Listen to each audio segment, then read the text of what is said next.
Hey Management 4480, welcome to your Thursday class.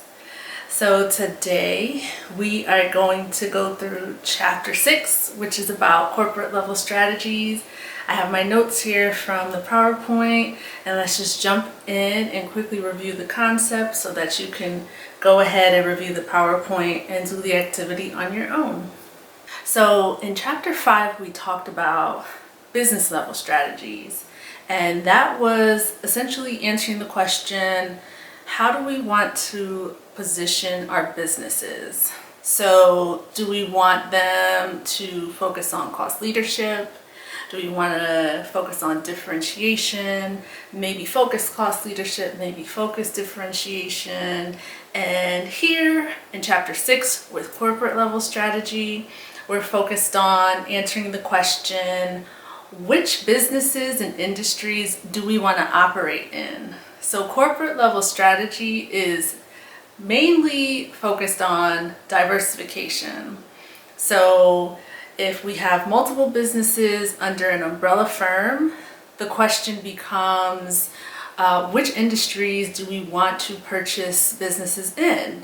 We could have one business in industry A, another business in industry B, and diversified firms that operate in multiple industries and product lines have a corporate level strategy and they have a business level strategy. So they have a corporate level strategy as they strategize which industries and product lines they want to focus on, and then they have a business level strategy for each of those businesses and product lines. So even though we see it in the news all the time, companies engaging in some sort of diversification effort, we see mostly news articles about mergers and acquisitions. A lot of these diversification efforts, which are intended to create value for shareholders, actually end up destroying value. So about 75% of these diversification efforts actually are not successful and destroy value. And there are a few reasons why they destroy value. So specifically with an acquisition, the acquiring firm typically ends up overpaying for the acquired firm. And so that's an immediate destruction of value. And then when we try to integrate the different firms, so this is whether it's a merger, acquisition, or joint venture, the integration process just doesn't happen as smoothly as we'd hoped. And then we also sometimes undertake diversification efforts with the idea that this would give us some sort of advantage over our competitors, but diversification efforts are typically something our competitors can mimic. So the competitive advantage that we think we're establishing may not last long if our competitor goes and does the same thing we just did. So we usually diversify using a couple of foundational diversification strategies. And so first, of course, we've heard of mergers and acquisitions. And in the news and in the media, sometimes these words are used interchangeably, but they don't mean the same thing. So mergers are when we have two almost equals of firms. So equal in terms of maybe the size of the firm or the revenue. We have two equals coming together.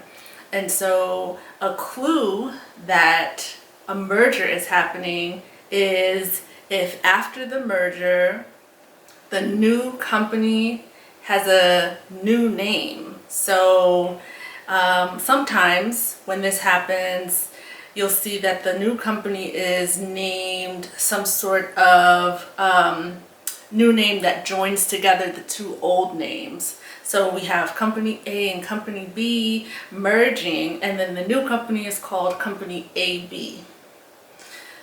This is different from an acquisition, which I'm sure you know means that it's one company purchasing another.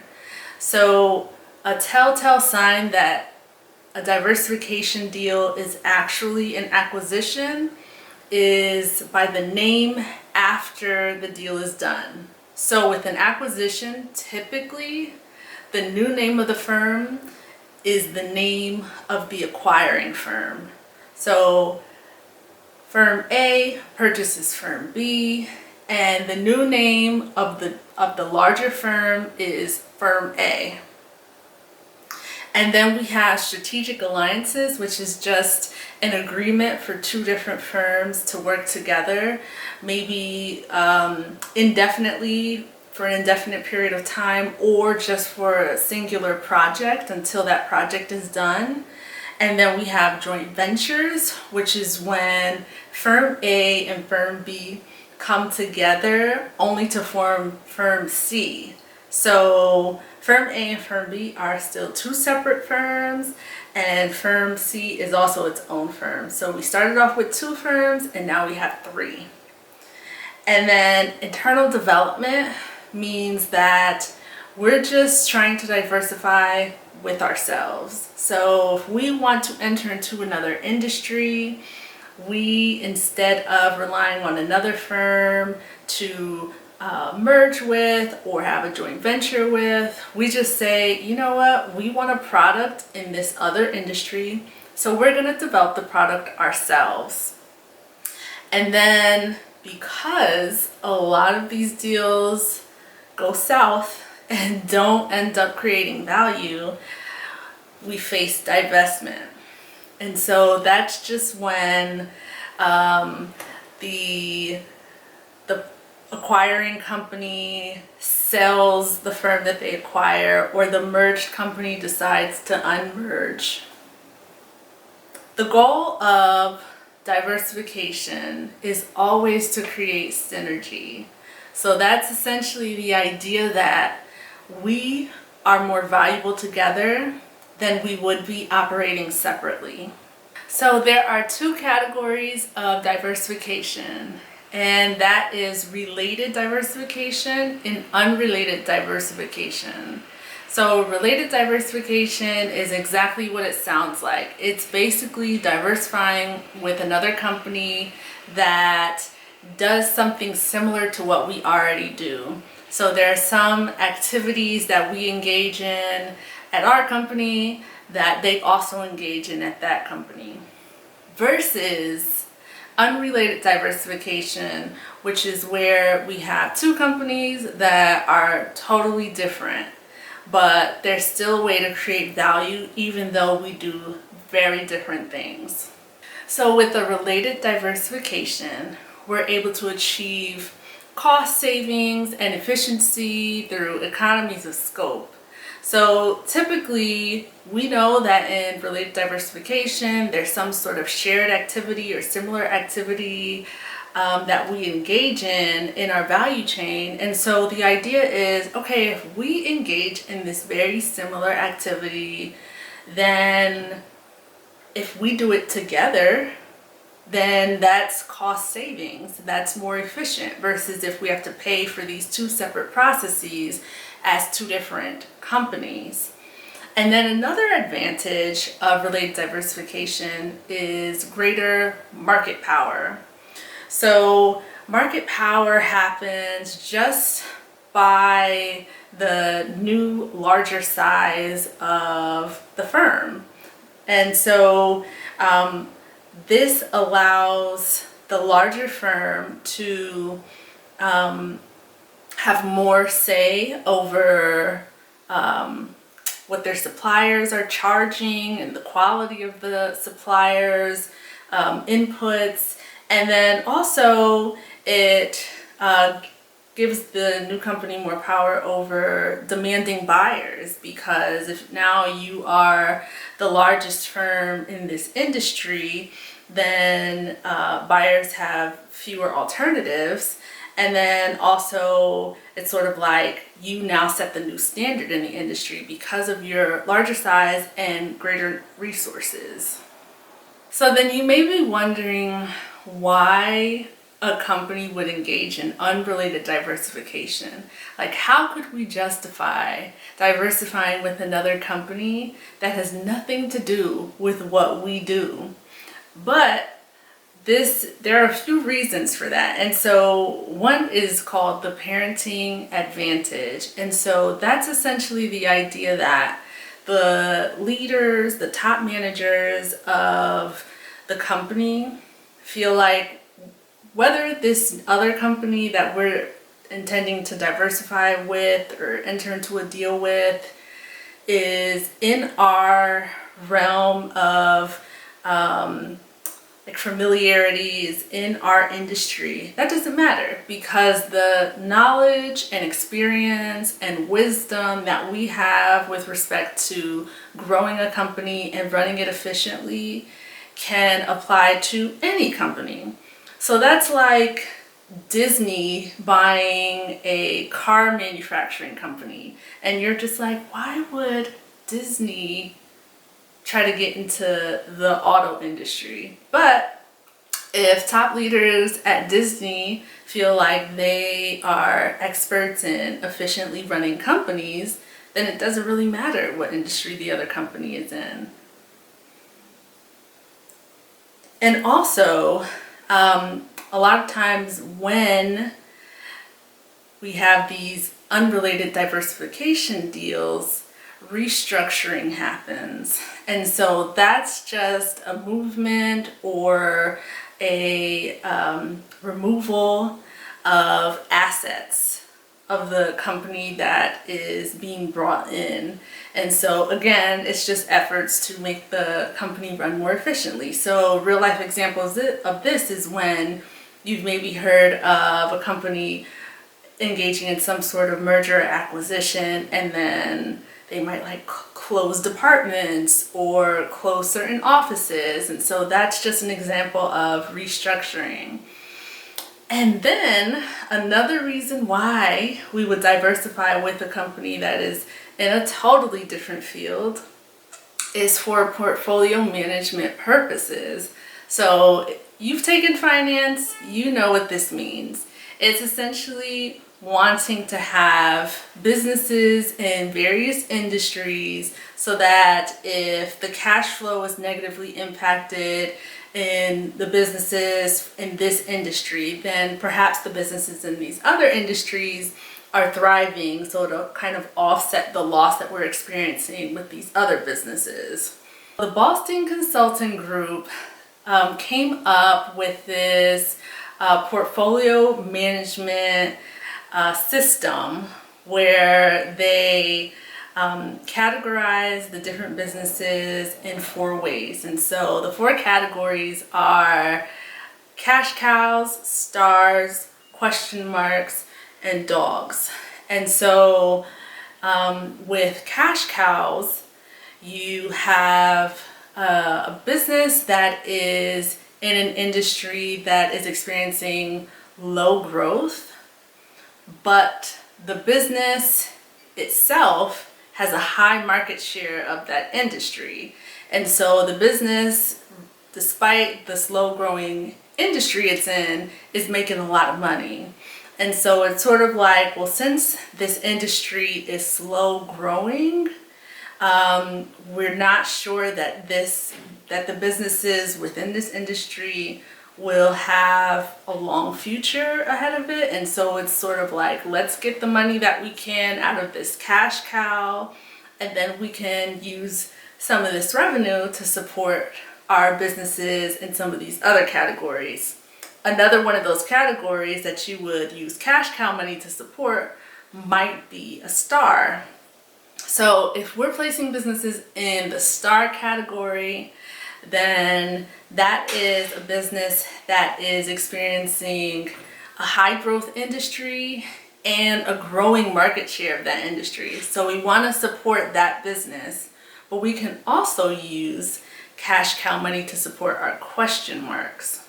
So our question marks are in high growing industries, but the business itself doesn't have a large market share of the industry. And so it's sort of like, we have to question what we have to do in order to better support this business so that it can increase its market share in the industry. And then we have the dog category. And so that is a slow growing industry with a business with a low market share in the industry. So there are several things not going right in that category. And so what might we do with businesses that fall in the dog category? We might divest them. So businesses really have to be able to justify why they're pursuing a diversification strategy.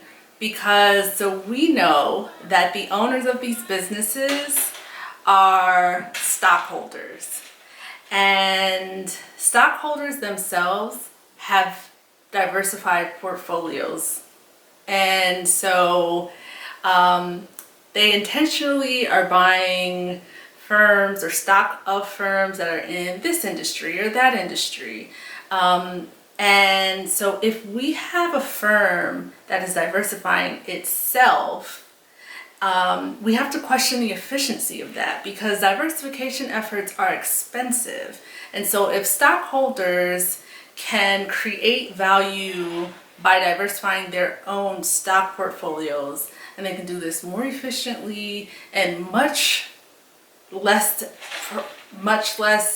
expensively, then is the firm really creating value for its owners, the stockholders, by engaging in this diversification effort? So beyond the concern about whether this diversification deal is actually gonna produce value and enhance value long term, there are other limitations to pursuing these deals. So for mergers and acquisitions, for example, one major limitation is that firms tend to overpay for the business that they are acquiring. And so when you're overpaying from the start, it's really hard to bounce back and create value going forward. And then another issue with a merger and acquisition is that there might be culture clashes as we try to combine these different companies. So when these previously separate departments, separate employees now have to come together and collaborate, it might not adjust as smoothly as we hoped it would. Similarly, with strategic alliances and joint ventures, it's really important that we choose a partner that has complementary skill sets to us and that's also compatible with us. And if we aren't careful and we choose the wrong partnership, then that can also destroy value. And then, of course, internal development also has its limitations. So internal development means I'm not going to rely on anybody else. I'm not going to take the risk. I'll just do it myself. But of course, if you want to develop a new product line or service in this new industry that is unfamiliar with the industry you're currently in, it's going to take more time. Yes, you'll be the 100% independent owner of it all, but then you just have to be willing to pay the price in terms of time. So then you may be wondering, if these deals are, for the most part, not actually creating value, why are top managers doing so many of these deals? And so there are a couple reasons why. So some companies just want to grow for growth's sake. So having a larger company as a result of a merger or an acquisition inflates the revenue, right? Because now you have two different companies and now you have that combined revenue. And also, some of the top managers' pays go up their salaries go up because they are now working at this higher revenue firm. And relatedly, managerial egotism plays a huge role in these decisions. And so that's just when the top manager of a company are doing this because working at a bigger company makes them look good and it gives them more media attention. And then sometimes though, we have diversification efforts that managers don't want to engage in, and that's when they use anti-takeover tactics. So one anti-takeover tactic is called green mail. And so that's when a company notices that another business is buying up its outstanding shares of stock, and then at a certain threshold, say the company has bought 20% of outstanding shares, then the company realizes what's happening, they might be a takeover target, and then they go to the company that's trying to buy it and they say, we will buy back those shares at a premium so that you don't take us over. So it's essentially, we will pay you not to acquire us. That's green mail. And then we also have another effort that companies utilize in order to avoid diversification, and it's called golden parachutes. So a golden parachute is essentially a payout that's put in top managers' contracts, and this money would be due to the top manager if someone takes over the company. So in the event of a takeover, the company would owe these top managers this huge payout. So, and when I say huge payout, it's millions, maybe hundreds of millions of dollars, right? So then you have a company wanting to take over this other company that has golden parachutes written in the contracts, and so they're planning to do a takeover, and then they realize that the top managers have employment contracts with these huge golden parachutes. So then they would be responsible for paying for those because they're going to be taking over the company. So then taking over the company becomes much more expensive for them because now they have to also add in those payouts that they would have to pay. And so that might deter them from taking over the company. And then we also have poison pills.